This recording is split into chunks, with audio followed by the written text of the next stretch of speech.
Hello नमस्ते जय हिंद साथियों में आपका स्वागत करते हैं पूर्व एजुकेशन यूट्यूब चैनल में। जैसा कि आपने देखा कि हमने कुछ दिनों से आपकी क्लास नहीं ली है, उसके लिए माफ़ी चाहेंगे। लेकिन हम आपकी टॉपिक वाइज आपको दोबारा से फिर से स्टार्ट करेंगे वहीं से जहाँ से आपको छोड़ा था। आपका संज्ञा, सर्वनाम, विशेषण और क्रिया विशेषण वही कारक हो चुका था। आज का जो हम टॉपिक लेंगे वो आपका लेंगे वचन।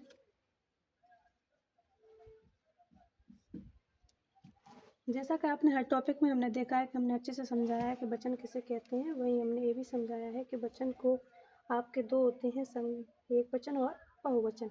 लेकिन इसको हमने आप केवल तरीके से बताया है, लेकिन हमने समझाया नहीं था इसको गहराई से। लेकिन अब एक विशेष टॉपिक है कि वचन, तो हम इसे गहराई से भी पढ़ाएंगे। जैसे कि इसकी परिभाषा है, किसी संज्ञा, सर्वनाम के किसी, मान लीजिए कोई संज्ञा है यानी किसी व्यक्ति का नाम, और सर्वनाम जब किसी व्यक्ति का हमें नाम नहीं पता रहता है तो संज्ञा और सर्वनाम के किसी शब्द के जिस रूप से हमें उसकी संख्या का पता चलता है, शब्द के जिस रूप से संख्या का पता चलता है, एक ऐसा शब्द जब आप पढ़ेंगे जिसमें आपको पता चलेगा कि भाई इसकी संख्या कितनी है, तो उसका आप क्या कहेंगे? उसको आप संज्ञा कहेंगे। क्या कहेंगे? संज्ञा कहेंगे, सॉरी वचन कहेंगे। क्या कहेंगे? वचन कहेंगे। किसी संज्ञा, सर्वनाम के किसी शब्द के जिस रूप से संख्या का पता चलता हो उसे हम क्या कहते हैं? वचन कहते हैं। वचन उसी प्रकार पे आपके कितने प्रकार के होते हैं? दो प्रकार के होते हैं, या दो प्रकार के होते हैं। बचपन से पढ़ते आए होंगे, आप समझते भी आएंगे कि वचन कौन कौन से होते हैं। दो प्रकार के, जैसे कि पहला क्या है आपका? एक वचन। वही दूसरा है क्या है? बहुवचन। दूसरा क्या है? बहुवचन। एक वचन और बहुवचन। वहीं जब एक की बात हो तो एक वचन, जब एक से अधिक की बात हो तो वहाँ पे क्या होता है आपका? बहुवचन होता है। एक की बात हो तो एक वचन, और जहाँ एक से ज़्यादा हो तो बहुवचन होता है, उसी को हम बहुवचन कहते हैं। अब एक वचन को समझेंगे पहले।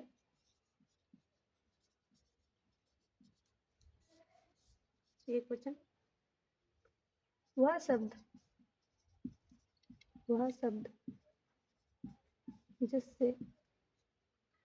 जिससे क्या होगा आपका? एक वस्तु का बोध होता है।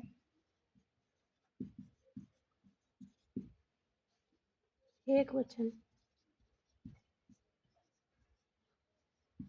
कहलाता है।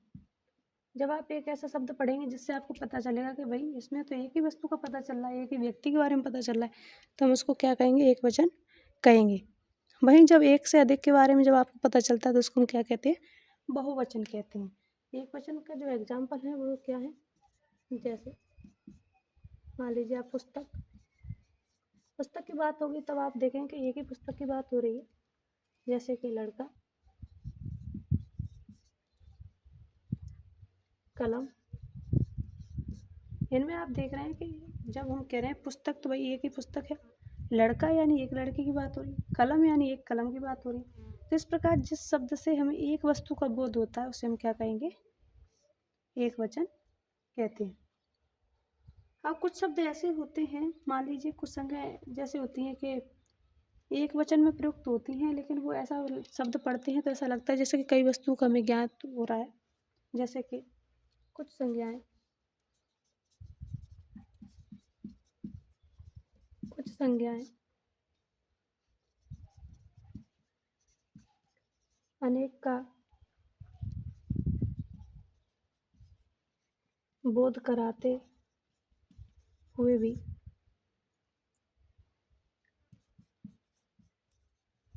एक वचन में प्रयुक्त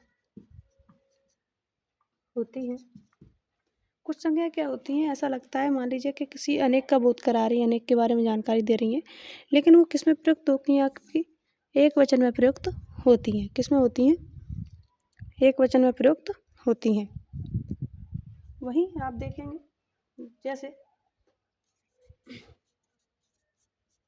जैसे मैं जनता,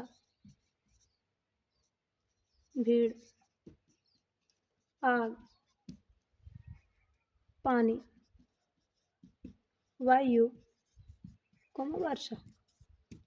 अब जनाब इन शब्दों को जब पढ़ते हैं तो इन शब्दों को पढ़ते वक्त आपको ऐसा लग रहा होगा कि कई लोग हैं, जैसे जनता है, एक व्यक्ति से कभी भी जनता नहीं बनती है। जनता के लिए आपको पता ही है, जनता के लिए कई व्यक्ति को होना ज़रूरी है। जैसे कि आप मान लीजिए किसी कार्यक्रम में जा रहे हैं, कहीं संगीत प्रोग्राम है या फिर मान लीजिए कोई जनसभा है नेता वगैरह की, तो उसमें हम कहते हैं जनता आई हुई है, बहुत सारी भीड़ उमड़ी हुई है, तो हम कहते हैं। मंदिर में जाएंगे तो कई लोग होते हैं, तो वहाँ पे कहते हैं जनता। तो जिससे हमें ऐसा लगता है कि कई संख्या हो, लेकिन हम उसे क्या मानते हैं? क्योंकि जनता में एक व्यक्ति तो होता नहीं है, कई व्यक्ति आते हैं, लेकिन फिर भी हम उसे कहते हैं एक वचन में। तो ऐसे शब्द आपको याद रखने पड़ेंगे कि बोलने में से आपको ऐसा लगेगा कि एक से अधिक हैं, लेकिन प्रयुक्त किस में होंगे? एक वचन में। वहीं भीड़, भीड़ भी कई लोगों की होती है। भीड़ में भी आप ऐसा नहीं कह सकते कि कोई एक व्यक्ति है या एक की बात हो रही हो। वहीं दूसरा है आपका क्या? आग। क्या है? आग। आग में आपको देखा जब लौ जलती है इस तरीके की,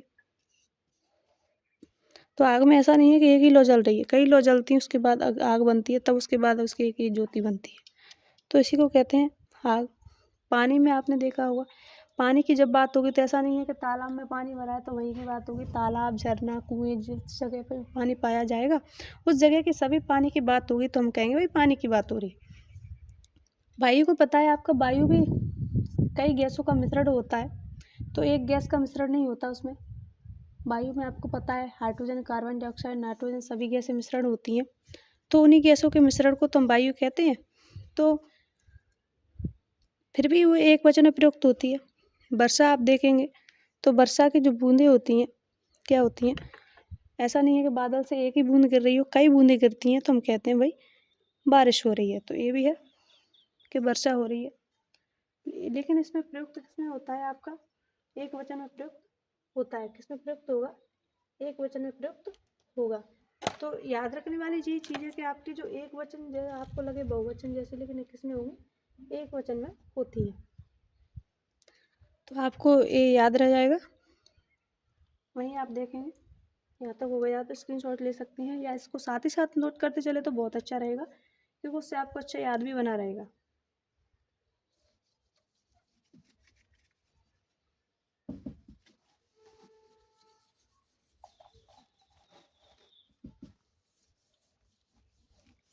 संज्ञाओं को आपको इन नामों को याद रखना पड़ेगा, वरना आप याद नहीं रखोगे तो आप पता है कि बहुवचन में ही करके आओगे।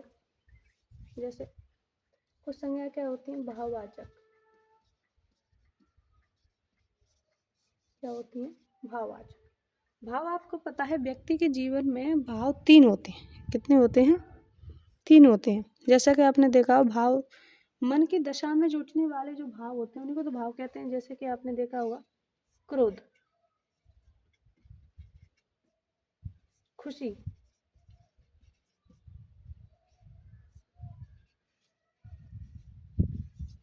पहला है क्रोध, दूसरा है खुशी, गुस्सा आता है व्यक्ति को, खुशी होता है, और क्या होता है? एक और भाव है आपका, हम गुस्सा भी हो जाते हैं, खुशी भी हो जाते हैं,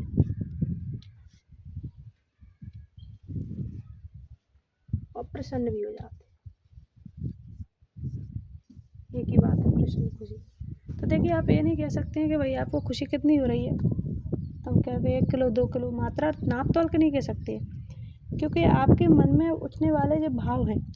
वहीं दूसरी बात है आपकी खुशी, कितनी खुशी है तो उसको भी नहीं कह सकते, उसको महसूस कर सकते, क्रोध को भी आप महसूस कर सकते हैं। तो ये तो तीनों चीज़ें उसमें होंगी, लेकिन हम भाववाचक में ये समझने के लिए बताया था मैंने केवल। तो भाववाचक संज्ञाएं हमेशा किसमें होती हैं? भाववाचक संज्ञाएं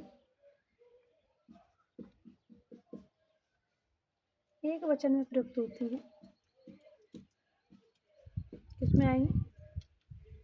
एक वचन में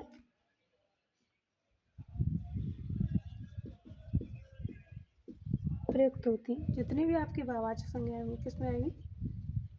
एक वचन में प्रयुक्त होती हैं। जैसे आपकी सच्चाई, लंबाई, घबराहट, क्या आएगा आपका? लंबाई, सच्चाई और घबराहट। इस तरीके के जो आपके शब्द आएंगे, सच्चाई, लंबाई, घबराहट, आपके क्या होंगे? आपके ये शब्द भाववाचक में आएगा। क्योंकि सच्चाई व्यक्ति को आप नाप तोल नहीं सकते हैं कि सच्चाई कितनी है। व्यक्ति की लंबाई को भी आप नाप तोल नहीं कर सकते हैं कि कितनी है। भाई मन की दशा घबराहट, आप घबरा रहे हैं, डर रहे हैं, तो डर का भी एक भाव होता है, तो उसको भी आप नहीं बता सकते कि कितना डर रहे हैं। तो इसी को हम क्या कहते हैं? भाववाचक संज्ञाएं कहते हैं। तो आपने देखा वही द्रव व धातु का बोध कराने वाले संज्ञा एक वचन में प्रयुक्त होती है। ठीक है, द्रव वाली आपको देखा है, द्रव यानी तरल पदार्थ। मान लीजिए कोई भी हो, जैसे कि तेल हो, पानी हो, दूध हो, ये सभी तरल जो पदार्थ होते हैं किसमें आते हैं? द्रव में। वहीं धातु क्या होती है? धातु आपने देखा होगा, सोने, चांदी, जिससे आभूषण बनाए जाते हैं, बर्तन बनाए जाते हैं, उनको हम क्या कहेंगे? धातु। तो द्रव और धातु का बोध कराने वाली संज्ञा किसमें आती है? एक वचन में प्रयुक्त होती है। किसमें होती है? एक वचन में प्रयुक्त होती है। जैसे आपने देखा होगा क्या होता है? तेल, पानी, सोना, चांदी। इस तरीके के जो शब्द होते हैं आपके किस में आते हैं? द्रव में आते हैं। किस में आते हैं? द्रव में। सोने के आभूषण बनाए जाते हैं, चांदी के भी बर्तन बनाए जाते हैं।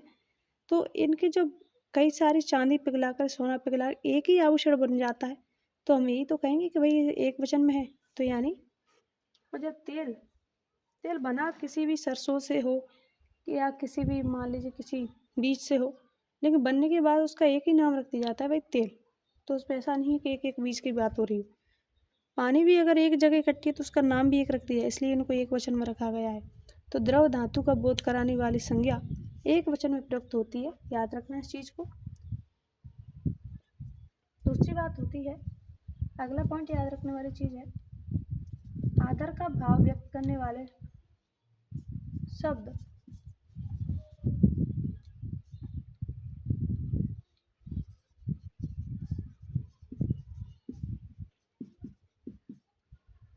आदर का भाव व्यक्त करने वाले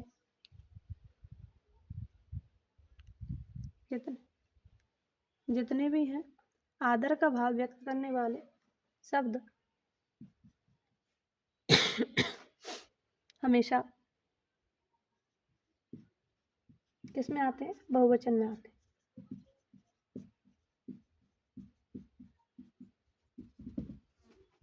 जो भी आप मान लीजिए अपने गुरुजनों के लिए है, माता पिता के लिए, या आपसे जो बड़े हैं उनके सम्मान में जो भी शब्द यूज होते हैं, जो आदर के भाव के लिए शब्द यूज होते हैं, उनको हम कहते हैं किस में आते हैं? बहुवचन में आते हैं। तो आदर का भाव व्यक्त करने वाले शब्द हमेशा किस में आते हैं? बहुवचन में आते हैं। जैसे चलिए अब दूसरा है आपका बहुवचन। एक वचन हो गया आपका यहाँ पे कंप्लीट। हम क्या पढ़ेंगे? बहुवचन। तो बहुवचन जैसा कि मैंने पढ़ाया कि शब्द के जिस रूप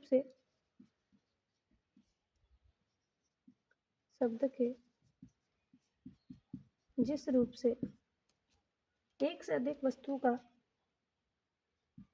एक से अधिक वस्तुओं का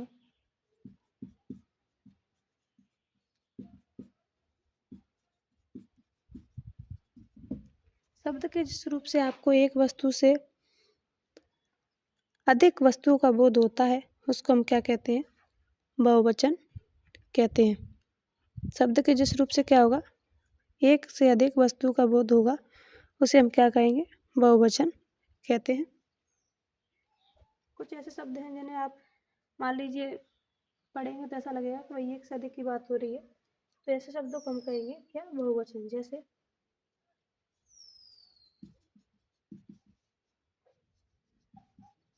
लड़के, गमले, पुस्तकें। यहाँ एक पुस्तक की बात नहीं हो रही है, यहाँ क्या होता है? कई पुस्तकों की बात हो रही है। एक पुस्तक की ना बात होकर कितनी पुस्तकों की बात हो रही है? कई पुस्तकों की बात हो रही है। तो शब्द के जिस रूप से एक से अधिक वस्तु का बोध होता है उसे हम क्या कहेंगे? उसे हम क्या कहेंगे? बहुवचन कहते हैं। जैसे कि लड़के, इसमें कई लड़कों की बात हो रही है।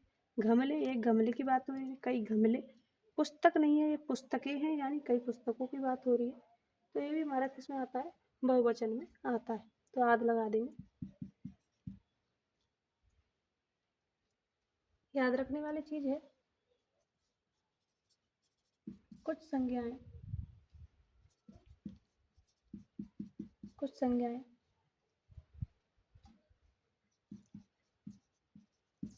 एक वचन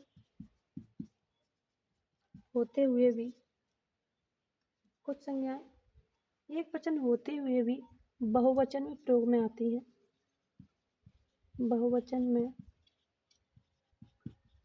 प्रयोग आती हैं। कुछ संज्ञाएं क्या होती हैं? एक वचन होते हुए किस में आती हैं? बहुवचन में प्रयोग में आती हैं। जैसे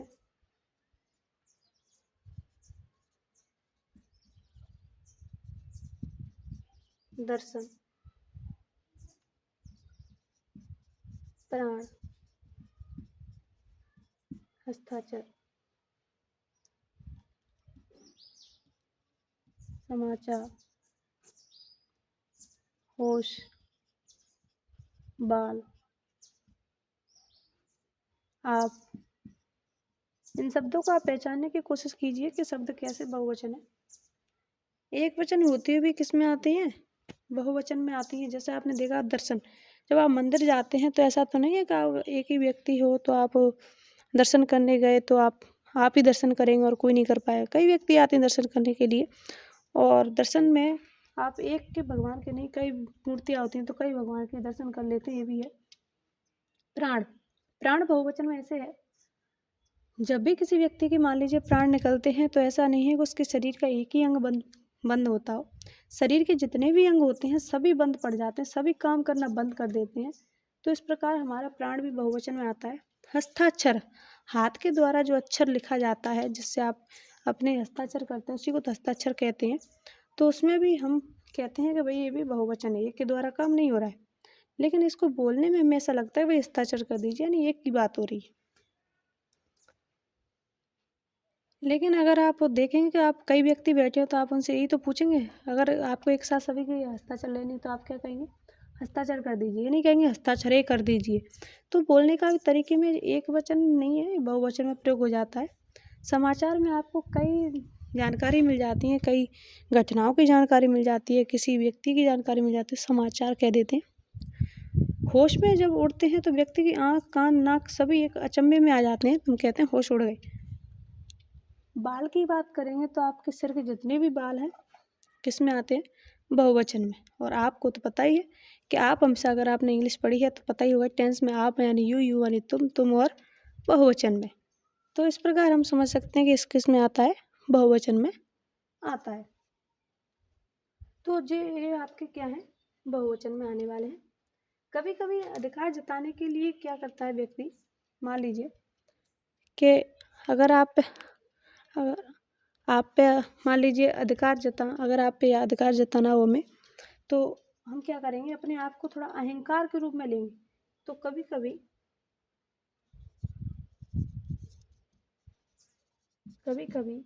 क्या होता है? अधिकार जताने के लिए कभी कभी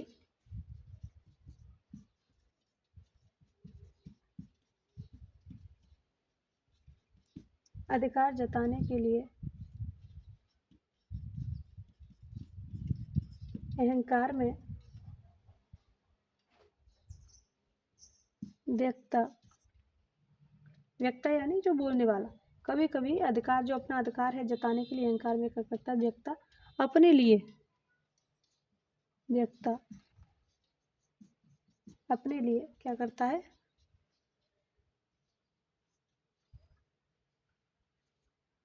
बहुवचन का प्रयोग करता है।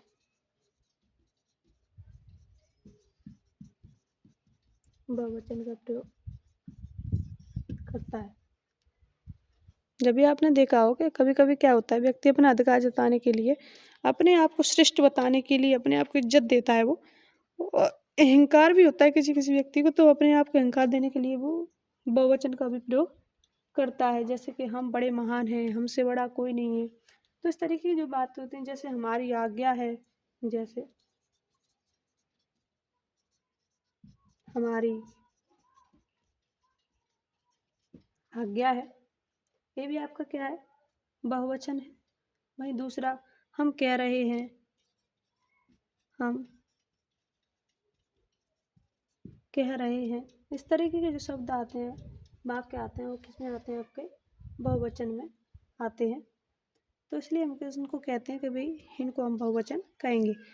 तो इनको याद रखने वाली चीज़ है इसमें कि अधिकार जताने के लिए भी हम कभी कभी बहुवचन का प्रयोग कर देते हैं, और आदर का भाव व्यक्त करने वाले शब्द भी हमारे किस में आते हैं, बहुवचन में आते हैं। कुछ संज्ञाएं एक वचन में होती हुई बहुवचन में प्रयोग आती है, जैसे दर्शन, प्राण, हस्ताक्षर, समाचार, होश, वार्तालाप। तो याद रखिएगा इसको।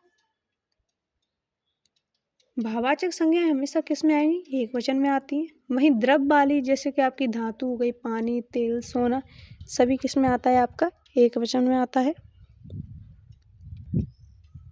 तो आपको याद रहेगा ये चीज़। और कुछ नियम भी हैं जो एक वचन से बहुवचन बनाने के नियम भी हैं, तो आप उनको भी देख लीजिए, स्क्रीनशॉट ले सकते हैं इसमें।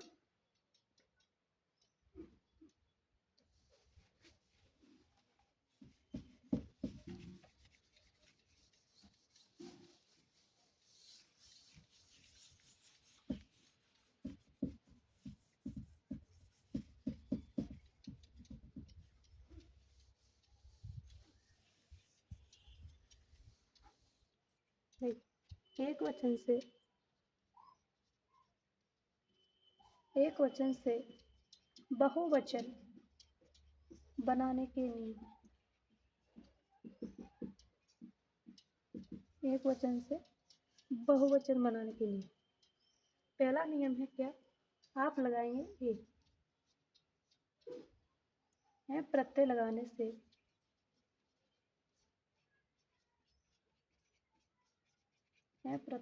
से बहुवचन बन जाता है। बहुवचन बन जाता है क्या, ये प्रत्यय लगाने से बहुवचन बन जाता है। जैसे कन्या, कन्या का क्या हो जाएगा, कन्याएं। एकता, एकता का क्या हो जाएगा, एकताएं। वहीं विशेषता का क्या हो जाएगा, विशेषताएं। इन शब्दों में आपने देखा कि हमने जो लगाया है, क्या लगाया है, ये प्रत्यय लगाया है।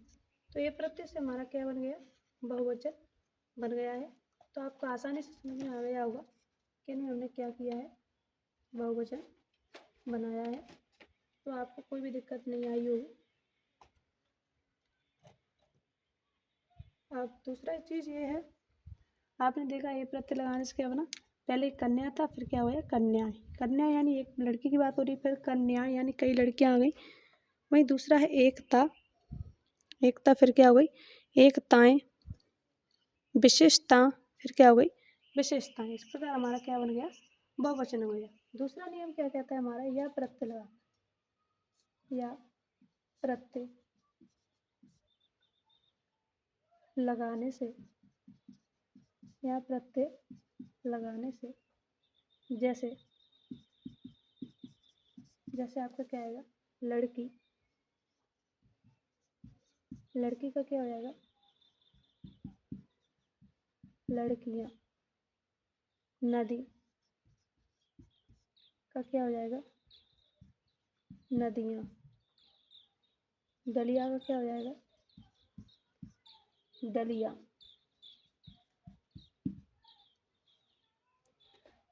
पहले शब्द था लड़की, यानी एक लड़की थी, फिर यहाँ लगा तो लड़कियां हो गई, नदी, नदियां, डलिया और डलियां।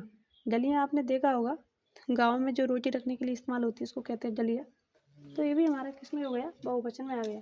अब प्रत्यय एक नियम और है इसका, आपको याद रखने होगा कि ये प्रत्यय लगाने से बहुवचन बनता है और यहाँ प्रत्यय भी लगाने से बहुवचन बनता है। तीसरा है प्रत्यय लगाने से पूर्व, ये आपको याद करने वाली चीज है, प्रत्यय लगाने से पूर्व। अगर आपको किसी शब्द के पीछे पूर्व में मान लीजिए प्रत्यय लगाने से पूर्व क्या करेंगे, अगर हमको मान लीजिए प्रत्यय लगाने से पूर्व जो मात्रा होती है,